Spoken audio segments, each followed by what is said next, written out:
part of the reason why we take a look at dealing with other types,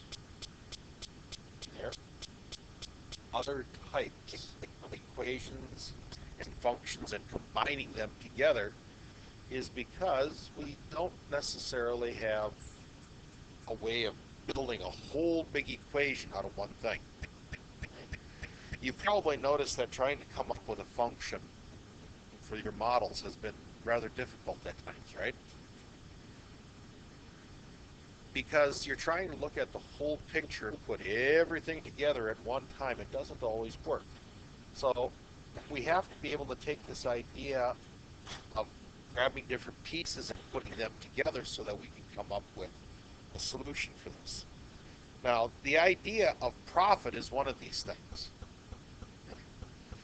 We can determine, how much revenue we get if we sell something. So if we go back to our whole lefse idea, we can know how much lefse we got. We know how much we're charging for it. We can figure out how much money we'll make off it. Okay.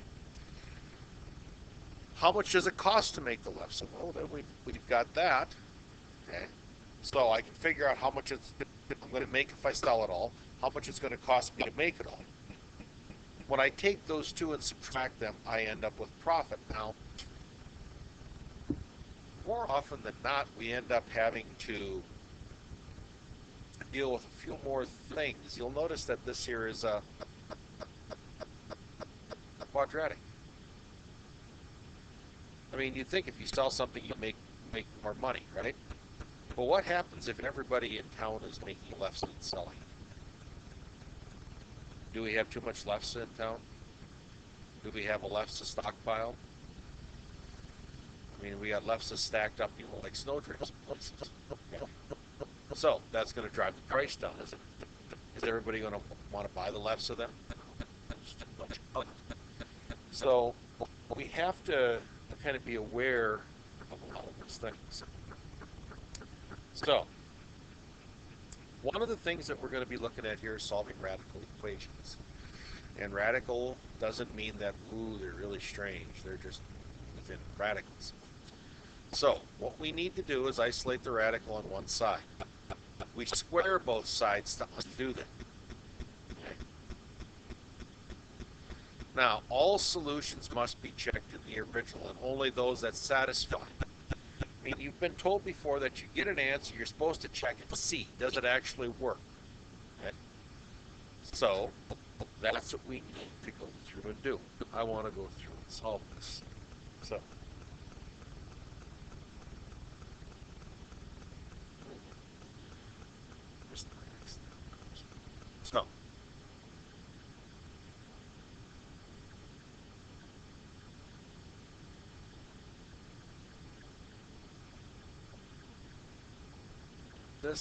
So I'm supposed to solve that. So what I would do here is just like I would normally do it, subtract 1, both sides. Okay. So now I got the square root on one side of x plus 5. That is going to be equal to x minus 1. Make sense? Just like we would do it normally. Now I got to square this side and I got to square this side. Mind you, I'm saying sides. So now I've got x plus 5 over here, but what do I have over here? Well, that's x minus 1 squared, so that means it's going to be x squared minus 2x plus 1. This has to be FOILed out. Remember, you're looking at it like this. Now I want to go through and set this thing equal to 0 because I got to solve it. So I got to subtract an x, subtract a 5. Subtract an x, subtract a 5. So I've got 0 is equal to x squared minus 4x. That would be minus 4. Yeah, you're right, minus 3x. See, my brain was running too fast looking at this saying, oh, that's got to be 4 over there. That's what happens. Minus 3x. Okay. Terrible, aren't you? So, 0 is equal to, now this has to be factored out, and it looks like I can factor it out fairly easily. So that's going to end up being, why in the world did it not do that? So I've got x, x, one's got to be plus, one's got to be minus, so that would have to be 4, that would have to be 1. Do you agree? So now I've worked this out, and I got x plus 1 is equal to 0, x minus 4 is equal to 0, and subtract 1, so x is equal to negative 1. Add 4, x is equal to 4. So my two possible solutions for this are 4 and negative 1. Will these work? Is the next question. Well, if I put 4 in here, I get what? 9. What's the square root of 9? 3. What's 3 plus 1? 4, right? And this was what I started with, correct? So, plug in negative 1. What's negative 1? Plus 5. What's the square root of 4? What's 2 plus 1? But is 3 equal to negative 1? No. So, the only solution that works here is 4. You are going to get two different solutions, or more. Check. Make sure you check. So, that idea. Now, doesn't this one look fun? Now, part of the problem that we are going to be having here when we start dealing with this is, what side do I square? Could I just take these two and combine them together since they're the square roots? And that answer would be no. You cannot go and do that. The bases are not the same. So even though I could raise these things to the half power and try and use my rules of exponents, that's not going to work. So I am going to have to go through and do exactly what I did before. I got to get rid of some of these wonderful radicals. So we're going to start off this, square that side, square that side. Okay? So that means that on this side of the world over here, I am simply going to have 2x minus 5. What's going to be on the other side? Well, you got to remember, this is going to get FOILed out. So this means that I am going to end up having 4x minus 8 in parentheses. Why? That was squared out. When I do the next two, it's going to be negative 2 times what? Well, it's going to be the square root of 4x minus 8. Then it's going to be negative 1. Well, it's going to just end up being plus 1. So all of that works out to be equal to that.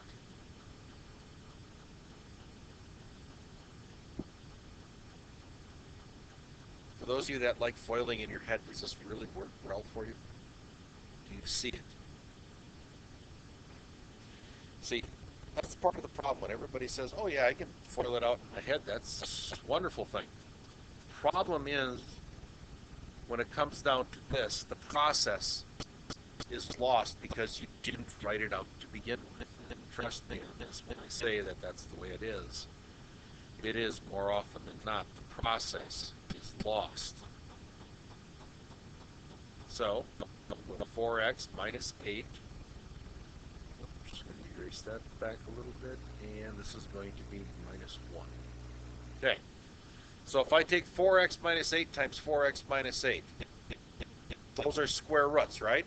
The square roots are wiped out by the square, so these two get me to here. Okay. If I go and take 4x minus 8 times negative 1, that gives me negative square root 4x minus 8. Is this correct? When I take these two together, I get this. When I take these two together, I get another one. So that's a minus square root 4x minus 8. The general rule of thumb here when we do this, again, is we multiply these two together, then double them. That's where the -2 came from. And of course, the last one is just -1 times -1. So, if you need to go and show that work, by all means do so. Otherwise, I'm kind of hoping at this stage of the game you guys are getting to the point that you can use some of these algebraic shortcuts. Now, what do I do once I get here? Simplify. So that means that I've got 4x minus 8 here, plus 1 over here gives me a -7, minus 2 square root 4x minus 8 is equal to 2x minus 5. Well, let's see. Simplify this down because we got to isolate that radical again. So we're going to subtract 4x here, subtract 4x here, add 7, add 7. So now I'm looking at -2, 4x minus 8, -2x. Over here we end up with +2. Now, divide by -2, divide by -2. Square root of 4x minus 8 is equal to, well, I can cancel here, so I'm going to factor out a -2. So that leaves you with x minus 1 over -2. Cancel. So now I am left with the square root of 4x minus 8 is equal to x minus 1. Guess what I get to do again? Square. So I got to get rid of that radical. So that leaves you with 4x minus 8 is equal to, well, that's going to be x squared minus 2x plus 1. FOIL it out. Subtract 4x, add 8, subtract 4x, add 8. And I end up with 0 is equal to x squared minus 6x plus 9. Okay?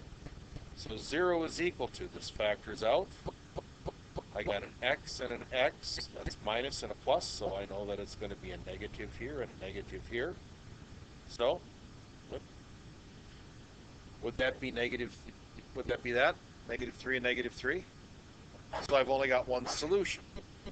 X is equal to 3. So if x is equal to 3, now I got to go all the way back up here. Does it work?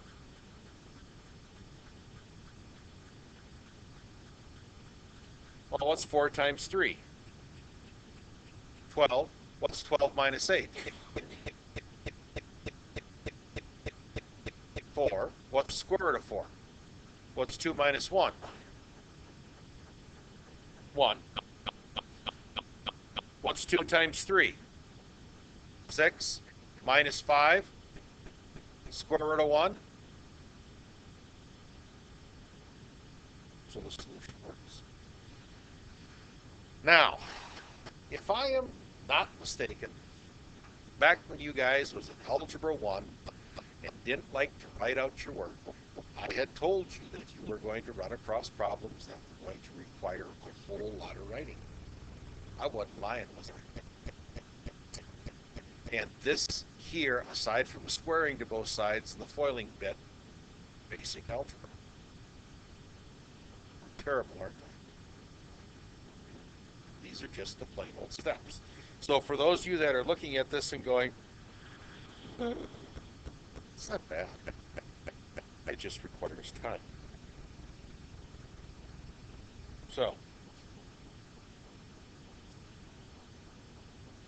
what happens if we have things that look like this? Okay? Besides crying in your cereal. Okay? So, I need to solve that. The rules that we have learned for basic algebra always apply. Okay? That means that I can add 4 to both sides, add 4 to both sides here. So I end up with x minus 3 to the 2/3 is equal to 4. Okay? Now you're looking at this thinking, oh my God, this is going to be terrible. Remember, what you do to one side, you have to do to the other. Yes? That exponent there, or that fraction of 2/3 with that x minus 3, that just looks flat out ugly, doesn't it? Okay?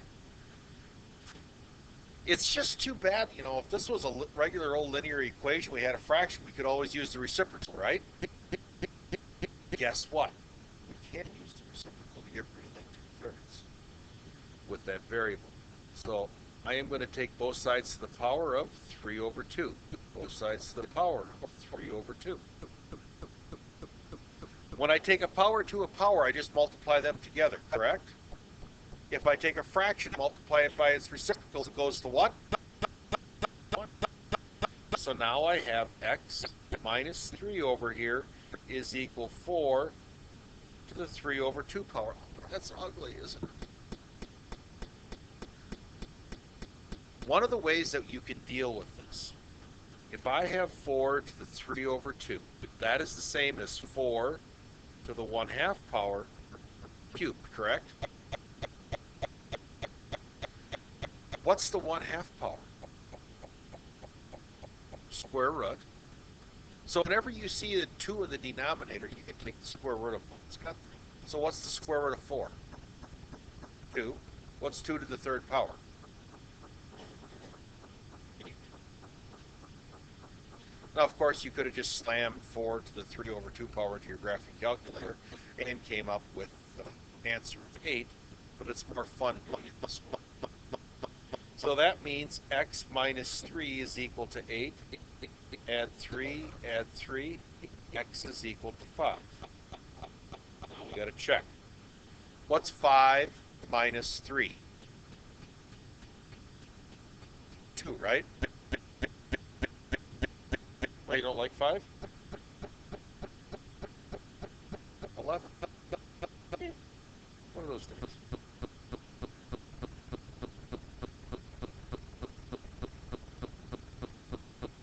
Don't ask me where 5 came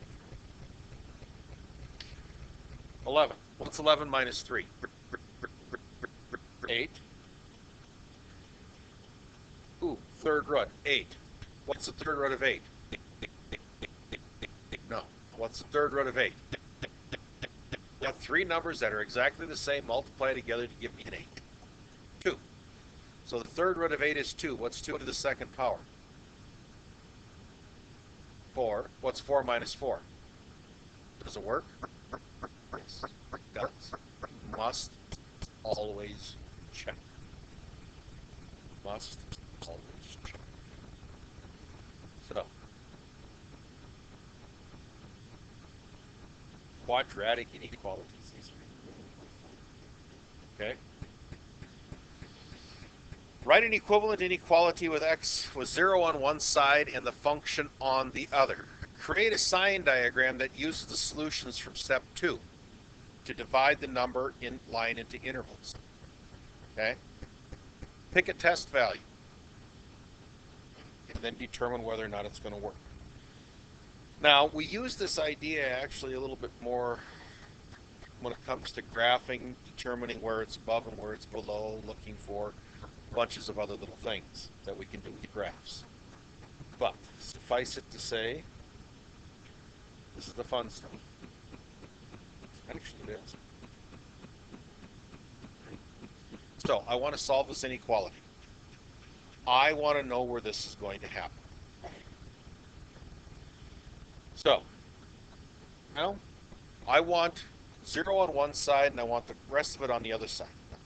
One of the things that I highly recommend that you do is make sure that you try and keep an x squared positive. So if I want to do that, that means I am going to add 5x here, add 5x, subtract 3, subtract 3. Now all I am doing, doesn't mean I'm going to take x squared and take away 3 for something. weird way. I'm just writing it so I know what I'm doing on one side, what I'm doing on the other. So that leaves you with x squared plus 2x minus 3 is greater than 0. Would you agree with this? Now, I need to factor.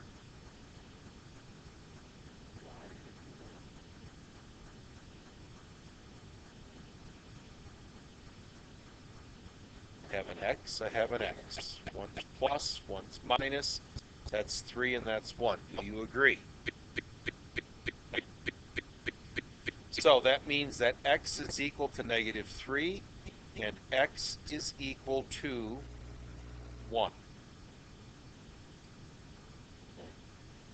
Now, we are using this so that we can identify where it's bigger than 0. If you think about this for a second, I did the exact same thing if it was equality, correct? I found out where the zeros were. I found out where this crosses the y-axis. Okay? Not the y-axis, the x-axis. So, what we want to do is we think of this in terms of a number line. So, that's 1 here. That is negative 3 over here. I want to find where it is greater than 0. So, we got to pick some values. So what I'm going to do is I'm going to take negative 3. We know that that turns out to be a 0, correct? If I put in 1, I get out a 0. So, I want some numbers that are on either side of this. So what I'm going to do is I'm going to pick on a negative 4, I'm going to pick on a 0, and I'm going to pick on a 2. So, I'm going to plug that information back into what we have up here. Now, is it possible to go and use this right there? And the answer is yes. I can copy that, paste it down here real quick for my use. But I can use this to determine whether it's bigger or less than 0. So, let's put negative 4 in here. What's negative 4 squared?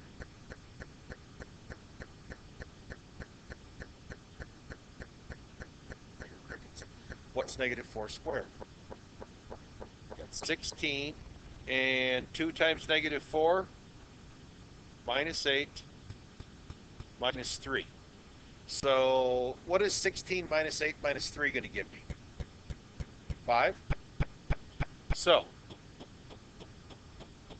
is that above or below? It's above. What happens if I put 0 in here? Well, 0 for x squared is 0. 2 times 0 is 0, so this would be negative 3. Is it below? Yep. Put in 2. What's 2 squared? Well, that's 4. What's 2 times 2? Well, that's 4. Minus 3, so that gives me a grand total of what?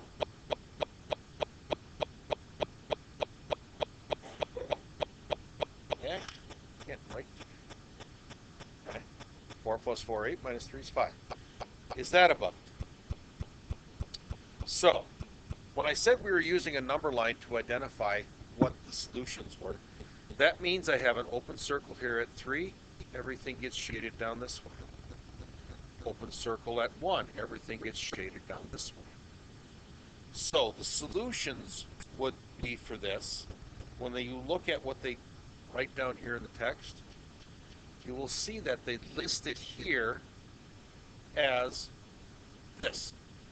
We could also use interval notation, and the interval notation would be parentheses, negative infinity, comma, negative 3, and 1, comma, infinity. How you identify it is up to you. But those are going to be the solutions. Any value that is less than negative 3 or any value that is greater than 1 is going to be a solution of this. So, how in the world could I graph this? Now, we got this here. I'm going to show you a few different possibilities with the one that we just did. back here, back up. This. Okay.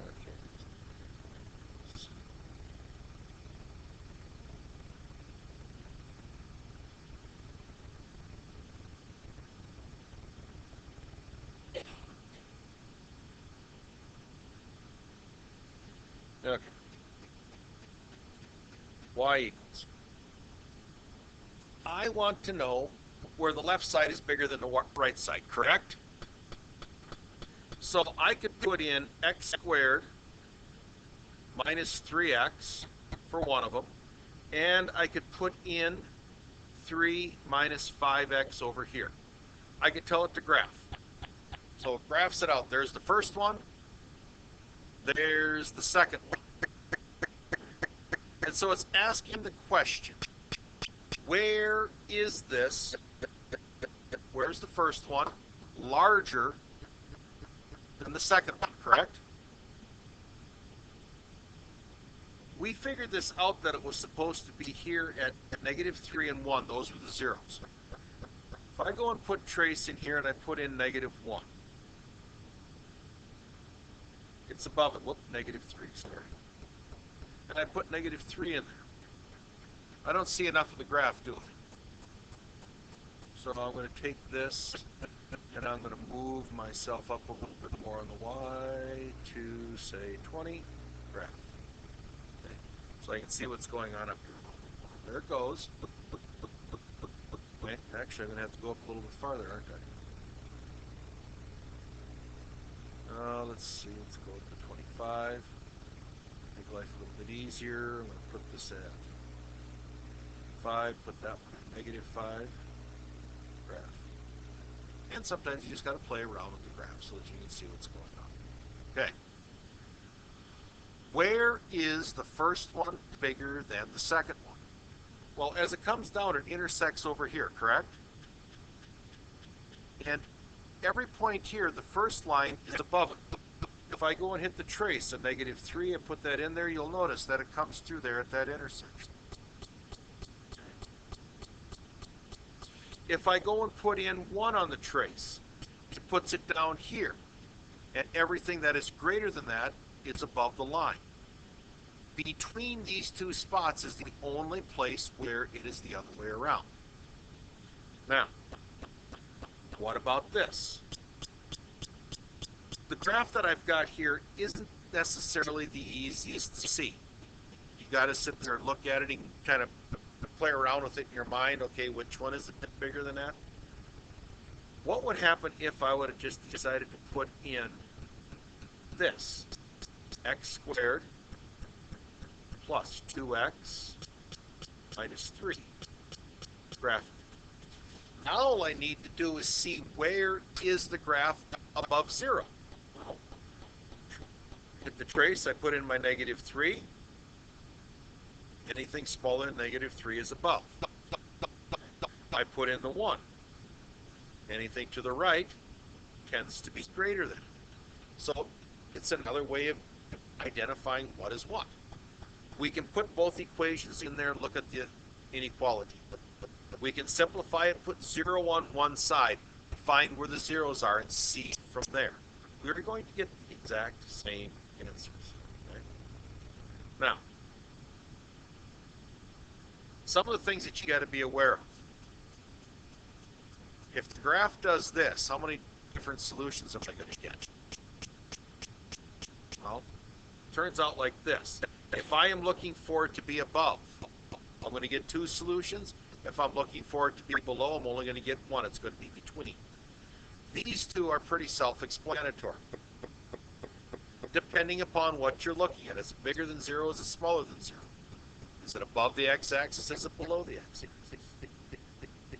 This one down here ain't going to have any solutions whatsoever. If you go through and do this and find out that it doesn't hit the x-axis, you get absolutely nothing.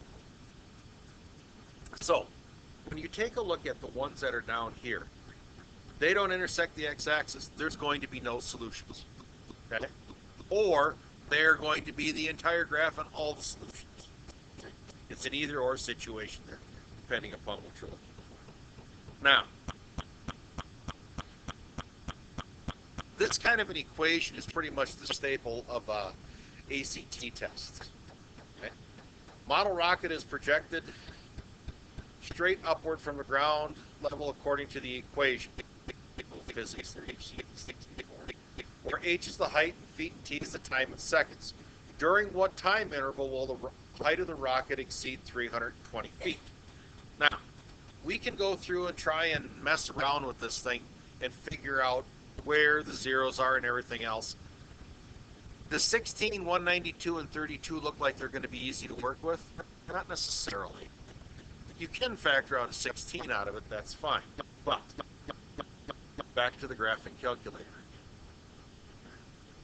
Because you are going to be utilizing this thing on an ACT test, you might as well get accustomed to trying to figure it out from the graph. If you need exact values, you can obviously go through and use the quadratic formula. So, I'm going to put the equation in negative 16 x squared plus 192. Now I am going to put in the other thing, because they want to know where it exceeds the height of 320. So I'm going to put in 320. Now, x minimum, 0. Maximum. This is a rocket. Time is in seconds. So would 10 seconds probably do me? Maybe. I don't know, but 0 because I'm obviously not worried if the rocket goes into the ground, right? I have seen this happen before. So. When my son, I think I've told you that he's, U of M rocket team. And he had test flights. They had their rockets and they had to test them out. This is up north of the cities over by Cambridge. They have certain days that they're allowed to go and shoot their rockets off, and those things go up. And the one guy had his out there, and he shot his off. It went up, and it came down. Parachute deployed, so it was never allowed to slow down. And when it crashed, I think it was a 5-foot tall rocket that left probably about a 6-inch crater in a gravel road when it impacted. There was only bits and pieces left. It was not so good. So, I want this thing to go over 320 feet. Do I care what the peak is? Not really. So, I'm going to set this here at probably 400. Because if it goes beyond that big deal, I just want to be able to see what's going on. So, I graph. Boom.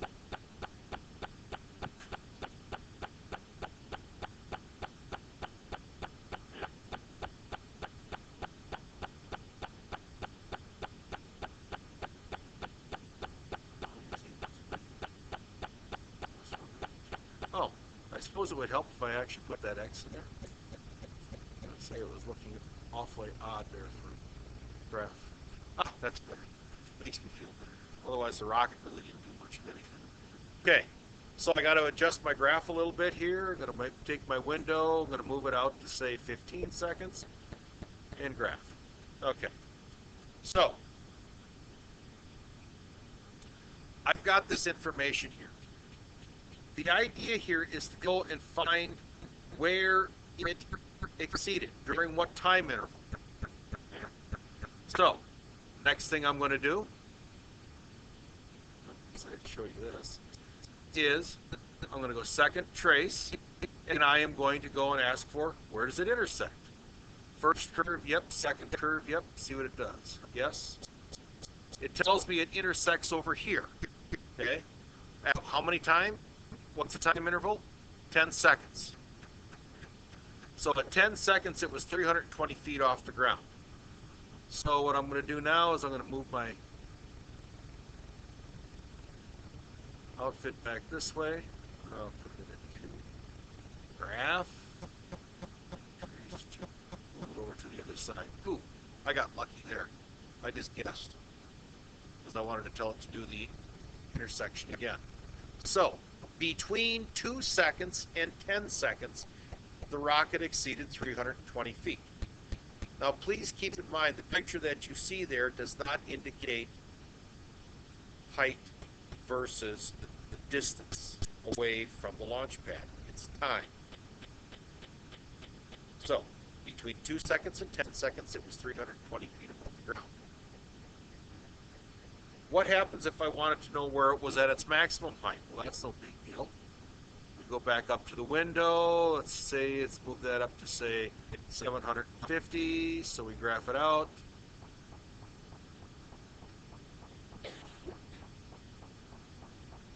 Let's see. Trace, put it on that one, second. Go up here and say that I want the maximum for left bound. Move it a little bit to the left side, enter, move it a little bit to the right side, enter, boom, and it tells me at 6, and we know that if we just put in 6 on the trace again, maximum is going to be 576 feet after 6 seconds. Could I tell when 0 was going to be? I don't even need to go and tell it to say, hey, tell me what the minimum is. Because if it starts at 0, peaks out at 6, a parabola has symmetry across the y-axis, correct? So when should it hit the ground? 12 seconds. So if I put in 12, I get 0. Because it took 6 seconds to go up, 12 seconds, 6 seconds to come down. This is why we need to understand the properties of these graphs, so that when we come to answering these questions, we can make life a little bit easier for us. So, that. Another example here, internet use. Now, if I take a look at the graph that they've got here, years after 1999, it says millions of internet. Looks like it's going up at a pretty good rate, right? All we want to do is look at the intersection. We've got the equation. We want to know when it's going to be at least 100 or 1,103 million. Graph. That'll be the easiest way to deal with this. So, got 16 years after 1990, so that means in 2006 there should have been 111 million or 1,103 million users of the internet. There we go. Just because the functions look nasty, look ugly, does not mean that you cannot interpret. So, power inequalities. To solve a power inequality, first solve the related equation, then use a graphing method to find the values that work for it. So, I could go through and do this algebraically. Does that seem reasonable? Divide both sides by 3,000. Take the third root to both sides. 1 plus, and we get approximately. All of the rules that you have had up to this point in time still apply. So remember them. Could have I graphed it? Sure. Same thing. Now, coming to absolute values. This chart, make sure that you write it down on a piece of paper for yourself. Okay? You could even make yourself a little book for it. Keep that one on there, because that's kind of a good one to have. And the what? Oh, I didn't. The reason why this is important to have is because of the possibilities that you have. You got the absolute value, it's less than. That's where your answer is going to apply. Because you got to remember, with absolute value, there are always two things that are going on. One is positive, one is negative. So, keep that in mind. Let's see, is there anything else that I wanted to cover? Absolutely not. So, hit the highlights. Let you guys get to work on this.